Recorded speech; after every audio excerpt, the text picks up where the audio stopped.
দেখো আজ থেকে 1.5 কি 2 মাস আগে রিফার সাথে আমার বিয়ে হয়েছিল। আর রিফাকে আমি নিয়ে পালিয়ে গিয়েছিলাম, পালিয়ে গিয়ে বিয়ে করেছিলাম। আর রিফা আমার বাড়িতে আছে, তোমাদেরকে ভিডিও ক্লিপটা তো দেখালাম। দাদা রিফাদের কি তোমার সাথে বিয়ে হয়ে গেছে? দাদা রিফাদের কি তোমার সাথে বিয়ে হয়ে গেছে? দাদা রিফাদের কি তোমার সাথে বিয়ে হয়ে গেছে? হ্যাঁ সত্যি করে আমার রিফার সাথে বিয়ে হয়ে গেছে। চলো দেখাচ্ছি রিফাকে। রিফা আছো? রিফা এই ঘরে আছো? কোথায় গেলে গো? এই ঘরে আছো নাকি? হ্যাঁ আমি এই ঘরে।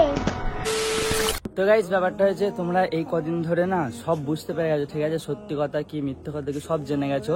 সে কারণে ভাবলাম তোমাদের কাছে আর কিছু লুকিয়ে লাভ নেই, সব সত্যিটা তোমাদের সামনে বলে দিই। আর হ্যাঁ, আমাকে পারলে মাফ করে দিও, তোমাদের কাছে এতদিন মিথ্যেটা লুকিয়ে রেখেছিলাম। দেখো তোমরা অনেকেই কমেন্ট করেছো, দাদা রিফাদির কি তোমার সাথে বিয়ে হয়ে গেছে? রিফাদি কেন হাতে চুড়ি পরে আছে? দেখো রিফাদির হাতে চুড়ি আছে, তার মানে তোমার বিয়ে হয়ে গেছে, রিফাদির বিয়ে হয়ে গেছে। এরকম কমেন্ট দেখো ভর্তি করেছো তোমরা, ঠিক আছে? তো হ্যাঁ, তোমরা যা কমেন্ট করেছো ঠিকই করেছো। আসলে আমি বিয়ে করতে বাধ্য হয়েছি। আর রিফা আমার বাড়িতে আছে, তোমাদেরকে ভিডিও ক্লিপটা তো দেখালাম, তো কথা বলছিল দেখেছো। আর ব্যাপারটা হয়েছে, এতদিন কেন তোমাদেরকে বলিনি, আমি কেন গোপন রেখেছিলাম, সবটাই তোমাদেরকে আজকে বলছি। ভিডিওটা প্রথম থেকে শেষ অবধি দেখো, তাহলে হয়তো বুঝতে পারবে। তো দেখো আজ থেকে 1.5 কি 2 মাস আগে রিফার সাথে আমার বিয়ে হয়েছিল। আর রিফাকে আমি নিয়ে পালিয়ে গিয়েছিলাম, পালিয়ে গিয়ে বিয়ে করেছিলাম। আর হ্যাঁ, আমি ইন্ডিয়া ছেড়ে দিয়ে চলে গিয়েছিলাম, পুরো ইন্ডিয়ার বাইরে চলে গিয়েছিলাম, মানে দুবাই চলে গিয়েছিলাম।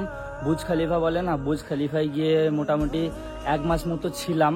ওখানে যাওয়ার পরে অনেক কিছু প্রবলেম হয়েছিল, আমার কাছে কল আসতো, পুলিশের কেস আসতো, মানে পুলিশ কেস করেছিল, অনেক ঝামেলা হয়েছে, ঠিক আছে? দুবাই থেকে রিটার্ন আমাকে 1 মাস পর চলে আসতে হয়েছিল। তো রিফাকে নিয়ে ছিলাম, অনেকটাই ভালো ছিলাম, বাট সিচুয়েশন ধীরে ধীরে ধীরে ধীরে না অনেক খারাপ হয়ে যায়, মানে এত পরিমাণে খারাপ হয়, মানে তোমাদেরকে বলার বাইরে। যে পালানোর পরে এত হেডেক আসবে, আমি যাওয়ার আগে একবারও ভাবিনি যে কি হবে না হবে, কিন্তু যাওয়ার পরে আমার মাথায় যা যা হেডেক পড়েছিল তোমাদেরকে সবটাই আজকে বলবো। দেখো ফার্স্ট অফ অল ওকে যখন আমি নিয়ে চলে যাই দুবাইয়ে, তখন আমার কাছে না বিভিন্ন ধরনের কল আসতে থাকে। 1 পুলিশের কল, 2 রিফার ফ্যামিলির কল, 3 মার্ডারের হুমকি। সত্যি বলতে আমার লাইফে অনেক বাধা এসেছিল, কিন্তু আমি সব বাধাগুলোকে শক্ত করে ধরে রেখেছিলাম বলেই আজ আমার কাছে রিফা আছে। আর হ্যাঁ, তোমাদেরকেও আমি একটা কথা বলতে চাই, যে যাকে ভালোবাসো না ভাই, যতই খারাপ টাইম আসুক, যতই খারাপ টাইম আসুক, তাকে শক্ত করে ধরে রাখার চেষ্টা করবে, তাহলে দেখবে সেই মানুষ তোমার কাছ থেকে কোনোদিন ছেড়ে যেতে পারবে না। যে তোমার সে তোমারই থাকবে, তাকে যদি আগলে রাখতে পারো, যত্ন রাখতে পারো। আর যে তোমার না, তাকে তুমি যতই যত্ন করে রাখো, যতই আগলে ধরে রাখো, যতই দড়িতে বেঁধে রাখো, খাঁচায় বন্ধ করে রাখো, সে কোনোদিন তোমার থাকবে না। আর হ্যাঁ, তোমরা হয়তো ভাবছো যে আমি দুবাই কিভাবে গেলাম। দেখো আমি 3 মাস আগে থেকে প্ল্যানিং করে রেখেছিলাম যাবার। 1.5 থেকে 2 লাখ টাকা আমার খরচা হয়েছিল মোটামুটি, কারণ দেখো ইন্ডিয়া ছেড়ে গিয়েছিলাম, ঠিক আছে? আমার জানের মধ্যে একটা ভয় ছিল যে আমাদেরকে যদি ধরে আলাদা করে দেয়, সেই জন্য আমি ইন্ডিয়া ছেড়ে দিয়ে চলে গিয়েছিলাম। হ্যাঁ, তোমরা যারা কমেন্ট করেছিলে দাদা রিফাদি কেন চুরি পরে আছে, রিফাদি চুরি পরে আছে, তো আজকে বলে দিলাম তোমাদেরকে যে রিফার সাথে আমার বিয়ে হয়ে গেছে। এবার তোমরা আমাদের জন্য দোয়া আশীর্বাদ করো যেন আমরা দুজন ভালোভাবে থাকতে পারি। এবার তোমাদের সবার মনে একটা কোয়েশ্চেন আসতে পারে যে দাদা এখন রিফাদি কোথায় আছে?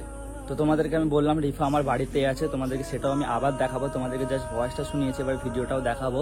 আর প্রথম কথা হচ্ছে, রিফা আমার সাথে আছে, কিন্তু আমি রিফাকে নিয়ে কেন ভিডিও করছি না, রিফার ফেস কেন দেখাচ্ছি না? দেখো রিফা নিজে থেকে ভিডিওতে আসবে না বলে দিয়েছে, বলছে আমি ভিডিওতে আসবো না, আমি ভিডিও করবো না, আমি যদি প্র্যাঙ্ক কল করো আমার সাথে ঠিক আছে। সেই জন্য আমি তোমাদেরকে এন্টারটেনমেন্ট হাসানোর জন্য ওরকম ফানি টাইপের ভিডিও তৈরি করি, প্র্যাঙ্ক কল। কারণ দেখো তোমরা অনেকেই যারা আছো না আমার ভিডিও দেখো, তারা কি বলতো, অনেকে ব্রেকআপের চোটে কষ্টই আছো বা ফ্যামিলির চোটে কষ্টই আছো, তারা কি চাও আমার ভিডিও দেখে একটু হাসতে চাও, আর আমি তোমাদেরকে হাসাতে চাই, কারণ তোমরা সেই কারণেই আমার চ্যানেলটাকে সাবস্ক্রাইব করে রেখেছো। সেই জন্য আমি তোমাদেরকে এরকম হাসানোর ভিডিওগুলো দিই। তো এবারে আমি যদি কোনো খারাপ কাজ করে থাকি বা ভুল কাজ করে থাকি, আমাকে মাফ করে দিও।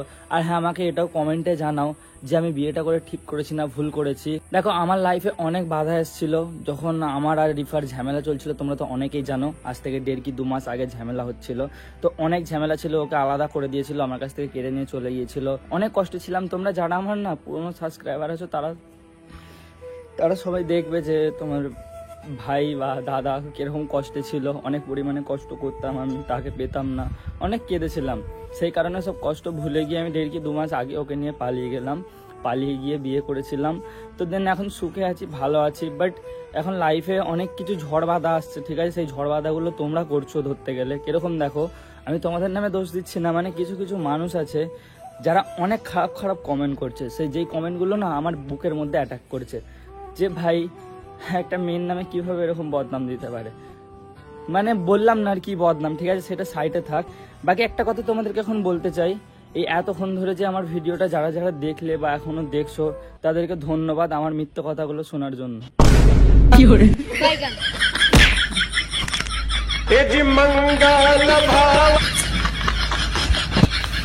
গাইস গাইস গাইস এক মিনিট দিস ইজ প্র্যাঙ্ক, মানে আমি তোমাদের উপর একটা ছোট্ট করে প্র্যাঙ্ক করলাম। আর এই প্র্যাঙ্কটা করার পেছনে কারণটা হচ্ছে তোমরা। ইনস্টাগ্রাম থেকে শুরু করে ইউটিউব অব্দি একটাই কোয়েশ্চেন, দাদা রিফাদি হাতে কেন চুড়ি পরে আছে, হাতে কেন চুড়ি পরে আছে। আচ্ছা আমাকে একটা কথা বলো, তোমরা যারা মেয়েরা আমার ভিডিওটা এখন অব্দি দেখছো তারা জাস্ট আমাকে কমেন্টে জানাও, তুমি মেয়ে হয়ে সত্যি করে বুকে হাত দিয়ে বলো যে তুমি হাতে চুড়ি পরো না। সত্যি করে বলো, তোমার ভালো লাগে তাই তুমি হাতে চুড়ি পরো। তো ভাই ওরকম কোয়েশ্চেন আমাকে করার কি আছে, সে মেয়ে সে চুরি পরতে পারে। যদি আমি হাতে চুরি পরতাম তখন তোমরা আমাকে কোয়েশ্চেন করতে, দাদা তুমি হাতে চুরি কেন পরে আছো, তখন আমি রিপ্লাই দিতাম যে আমি তো মেয়ে ওই জন্য চুরি পরে আছি, আমি রিপ্লাইটা দিতাম। বাট রিফা কেন চুরি পরে আছে সেই কোয়েশ্চেনটা ভাই যখনই আমি ভিডিও আপলোড করেছি তখনই তোমরা করছো। সেই কারণে আমি তোমাদের উপর একটা ছোট করে প্র্যাঙ্ক করলাম। ভাই আমার সাথে রিফার কোনো বিয়ে ফিয়ে হয়নি। আর হ্যাঁ, রিফার যে ভয়েস ক্লিপটা দেখালাম তোমাদেরকে যে রিফা আমার বাড়িতে আছে, সেই ভিডিও ক্লিপটার পুরোটা দেখাচ্ছি, দেখো। তো পাশের রুমে মা ছিলে বলে আমি ফিস করে বকছি, অথচ যেখানে কোনো কথাই বলিনি, তোমরা শুনতে পাচ্ছ। আর ঘরটা ভালো করে দেখে না, পুরো চারিদিকটা ফাঁকা, কেউ নেই ঘরেতে।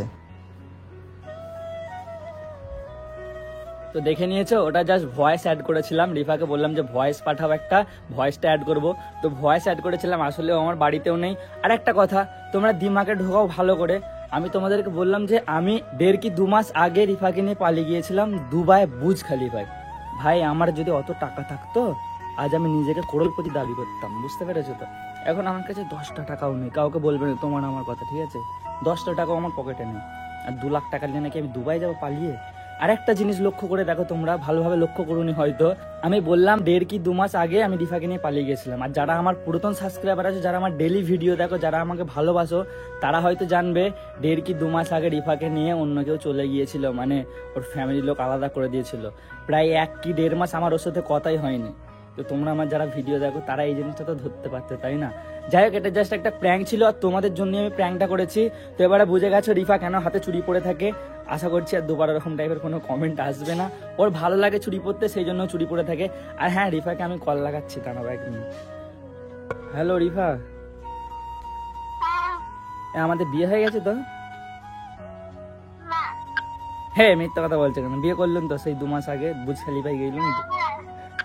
হ্যাঁ, একটা গাইসদের উপরে একটা হালকা করে প্র্যাঙ্ক করলেন, ভালো লাগছে। দেখেছো রিফা বলছে হ্যাঁ। যাই হোক, মাফ করে দিও আমাকে। আমি জানি তোমরা হয়তো আমাকে খারাপ ভাবছো যে দাদা তুমি আমাদের উপরে এত বড় প্র্যাঙ্কটা করলে কেন। দেখো অ্যাকচুয়ালি ব্যাপারটা হচ্ছে আমি প্র্যাঙ্কটা করতাম না ভাই, আমার মাথা খারাপ হয়ে যাচ্ছে। আমি ইনস্টাগ্রামে যা ভিডিও ছাড়ছি রিফাকে না একটাই কোয়েশ্চেন, ইউটিউবেই একটাই কোয়েশ্চেন। সেই কারণে আমি রিফাকে এখন ভিডিও ছাড়ছি না। রাগের মাথায় রিফাকে বলেছি তুমি হাতে চুরি ফুড়ি সব খুলে ফেলে দাও, তোমার জন্য উল্টোপাল্টা কমেন্ট আসছে।